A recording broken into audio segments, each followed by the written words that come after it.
ഒരു റിലേഷൻഷിപ്പിൽ നിൽക്കുന്ന പുരുഷനായാലും സ്ത്രീ ആയാലും ഒരിക്കലും ഗണിച്ച് കാര്യങ്ങൾ പറയാൻ പറ്റുന്ന ഒരു ആസ്ട്രോളജറുടെ കഴിവുള്ള ആളല്ല.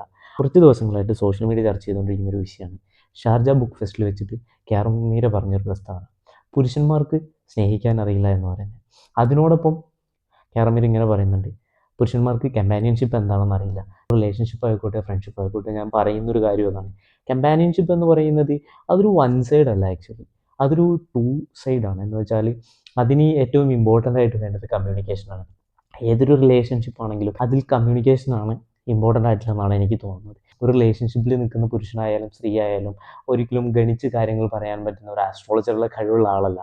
അപ്പോൾ അവിടെ എപ്പോഴും വേണ്ടത് രണ്ടുപേർക്കും ഒരു തുറന്നു പറച്ചിലുകളാണ്. കമ്മ്യൂണിക്കേറ്റ് ചെയ്യുക, രണ്ടുപേരും എന്താണ് ഒരു റിലേഷൻഷിപ്പിൽ എക്സ്പെക്റ്റ് ചെയ്യുന്നത്, എങ്ങനത്തെ ലവ് ലാംഗ്വേജ് ആണ് രണ്ടുപേരും എക്സ്പെക്റ്റ് ചെയ്യുന്നത്. ഓപ്പൺ കമ്മ്യൂണിക്കേഷൻസ് ആണ് എപ്പോഴും ഒരു റിലേഷൻഷിപ്പിനെ അല്ലെങ്കിൽ ലവിനെ മുന്നോട്ട് നയിക്കുന്നതാണെന്ന് എനിക്ക് തോന്നുന്നു. ഒരിക്കലും ഇതൊരു ജെൻഡർ ബേസ്ഡ് ആയിട്ടുള്ളതല്ല ഈ കമ്പാനിയൻഷിപ്പ്, അല്ലെങ്കിൽ ഒരു ലവ് സ്നേഹിക്കാൻ അറിയില്ല എന്നൊന്നും പറയുന്നത്.